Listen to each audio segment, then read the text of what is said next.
Was that the oven timer? That's right, my friend. It's time for Baywatch!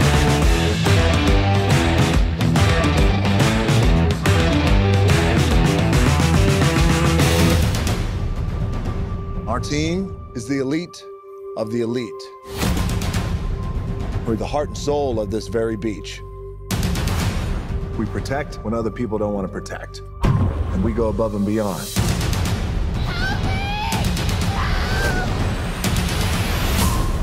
If you want me, you can have me. Some other time. Hello, welcome to Film Rant. It's time to review a movie that I'm pretty sure nobody asked or wanted for, Baywatch, which is more like Baywatch, am I right? Haha, what an original joke. Oh wait, they already did it. Sorry, I'm an uninspired hack. Baywatch is directed by Seth Gordon. You know, the guy that did such comedy hits such as Identity Thief and, Horrible Bosses. Yeah, the cinema screen's going to be as lively as a morgue with that back catalogue. Oh well, the things I do for love. I put myself through this critically savage monstrosity so I could review it for all you lovely people. I should mention that I've never really seen the original Baywatch series apart from the few times where I caught glimpses of it and discovered new things about my body as a kid, so I can't really compare this movie to the original TV show. Normally I don't review comedies because to me they only have one goal, to make you laugh. If they can do that, then they've done their job. You can usually let go of criticising a shit plot if a comedy is funny enough, and so I think I can never really review them fairly. However, Baywatch has just enough of a drama aspect to it, a little like 21 Jump Street, that I think I can do a decent review. But fair warning, there's spoilers in the water, so don't wade out too far if you want anything spoiled, or unless you want to be cradled in the Rock's arms as he rescues you, which I'm sure we all would. So getting onto the characters, we'll start with the main duo, Mitch Buchanan played by Dwayne Johnson and Matt Brody played by Zac Efron. If you've seen literally any other movie that features either of these two actors, then you've seen their characters before. The Rock and Efron really don't get to flex any of their true acting muscles here, more so their rock hard abs and impeccable pecs, which is a shame. I'd love to see Efron play a more nuanced character other than the good looking jock douche.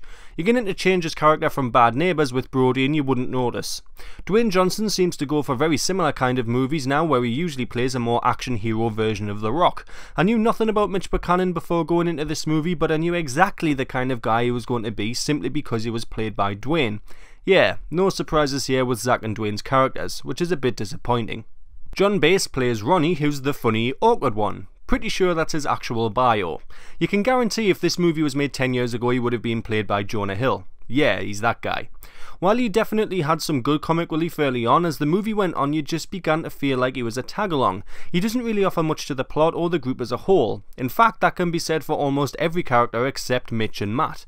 Those two take up so much of the plot and both carry the movie. Everybody else seems like filler. CJ only exists to be Ronnie's love interest, who only exists to be funny. Ilfinesh Hadira as Stephanie Holden is there to be Mitch's love interest, which you really never see that much of aside from one forced kiss that they do to evade being detected by somebody, and Summer Quinn played by Alexandra Daddario is only there to be Zac Efron's love interest. Aside from Mitch and Matt, everyone just feels so underused and underdeveloped, which is a shame as it's meant to be a movie about being a good team and finding family and friendships within that team. The villain, Victoria Leeds, played by Priyanka Chopra, is a pretty savage and heartless businesswoman. She's really not in the movie too much. We're basically just told she's a bad person because she peddles drugs and has goons kill anybody who stands in her way. She literally only exists to be an antagonist. She doesn't seem real. That said, I didn't mind her character. I didn't have any issues with her other than she just seems like a necessary plot element as opposed to a real character. As for the cameos, I didn't mind them. Hasselhoff had the better of the two as he actually has a speaking part. Pam Anderson literally just walks in and waves her hair a bit at the end.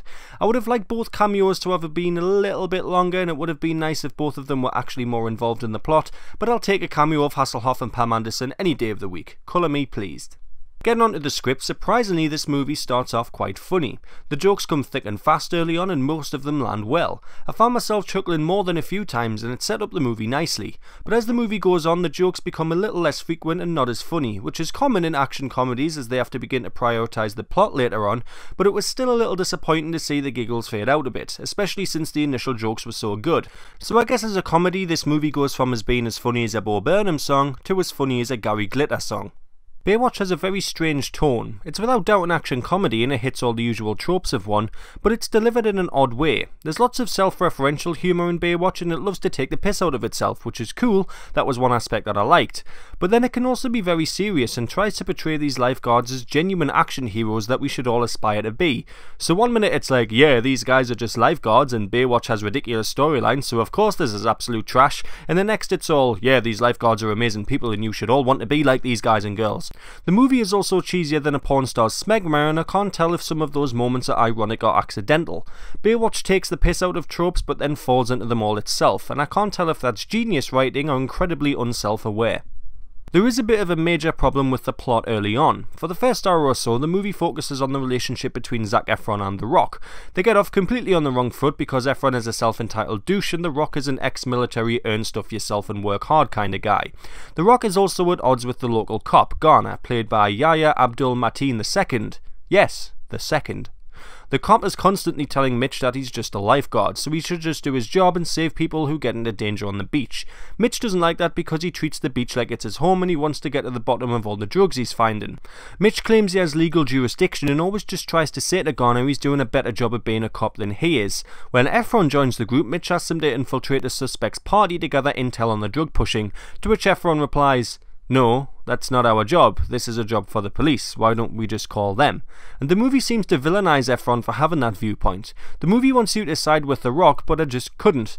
The cop and Efron are absolutely right. The dude's a fucking lifeguard. He has no business sneaking into gangsters' drug kitchens and raiding morgues to find suspected murder victims. He should just stay in Tower 1 and do his job. But that would be a boring movie, right? And it wouldn't be Baywatch. Yeah, absolutely right. The movie needed to be written better to make me more inclined to side with The Rock. I think the movie wanted the audience to side with him because of what happens at the end, but I never did, and as a result the ending was just fucking nuts to me. So at the end of the movie, in the climactic scene, The Rock literally blows a woman up with fireworks.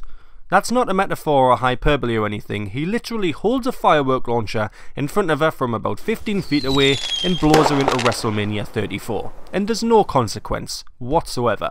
There's a scene earlier in the movie where the cop is explaining to Efron, The Rock and Dadrio that even if they had all of this evidence and caught the bad guys, they still committed a crime by infiltrating a morgue. He explains how they aren't cops and aren't above the law and yada yada yada.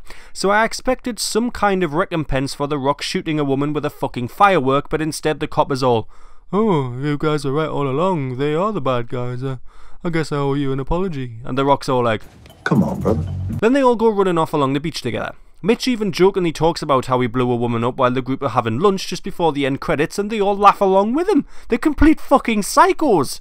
Give that scene a darker colour grade and some creepy music and you have the villain establishing scene from a poorly rated horror movie. I just really didn't expect the movie to end with Mitch savagely murdering a woman. I was more expecting him to rock bottom her or something and arrest her, since he goes on as if he's a cop the whole movie. But nope, cold-blooded murder with no consequence it is. There's a running joke through the movie where whenever The Rock is talking to Efron he calls him by a different name, taken straight out of Scrubs with JD and Dr. Cox. One of the names he calls Efron is High School Musical, which got me thinking, how does High School Musical exist in this Baywatch universe? Efron is in High School Musical, so how can he be in both? Either Efron doesn't exist in the Baywatch version of High School Musical, or he just happens to look extremely similar but isn't the same guy, or there's two Zac Efrons in the Baywatch universe, and if that's true, then you'll definitely need a few lifeguards, because if women can look at two Zac Efrons, the floodgates would open and we'd all fucking drown. I touched on it earlier, but Baywatch is overwhelmingly predictable. You could sit through the movie with a checklist entitled Typical Average Action Comedy Tropes and check each one off as it goes along. This isn't to say it's a bad movie because of it, it just lacks any surprises, other than The Rock going postal at the end. It plays with the tropes a little, but not enough to make me think it's all satirical. 21 Jump Street manages to play with tropes really well all the way through, and I feel like Baywatch was going for that but didn't really pull it off. In fact, if you haven't seen the movie yet, I want you to Google action comedy tropes, and when you go and watch it, check all the tropes off and see how many you come out with. From a technical standpoint, Baywatch opens with a fucking awesome title sequence. We see The Rock running along the beach talking to everybody, and then he notices a person in trouble in the water and dives in and pulls her out. As he pulls her out, the title Baywatch emerges out of the water behind him in the distance as he walks towards camera. I actually leaned over to my friend at this part and said, wow. It was just so in your face, very action hero-esque, very 80s and very tongue-in-cheek. I really enjoyed that intro.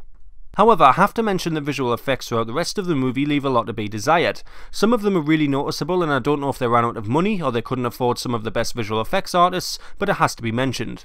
Normally I don't notice poor visual effects unless it's blindingly obvious, and unfortunately when it comes to Baywatch, even Stevie Wonder himself would complain. So overall, Baywatch is a predictable, half-funny, average 2 hours in which you spend your time with characters you've seen before in other movies, some even played by the same actors. The main plot is nothing to write home about and there's few surprises except the ending, but it's the kind of bad surprise.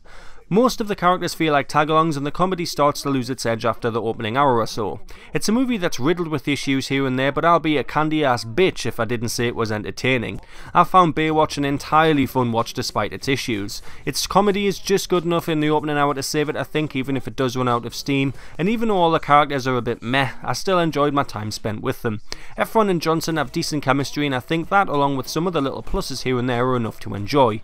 I think critics are reviewing this movie far too seriously, and if you go in expecting a relatively average action comedy with a few chuckles here and there, you'll have a good time. I certainly did. Baywatch gets 3 frames out of 5. Thanks for watching, and we'll see you next time on Film Rant. You people! Oh, you don't get to say that. You're just tan. Right on. Come on, brother.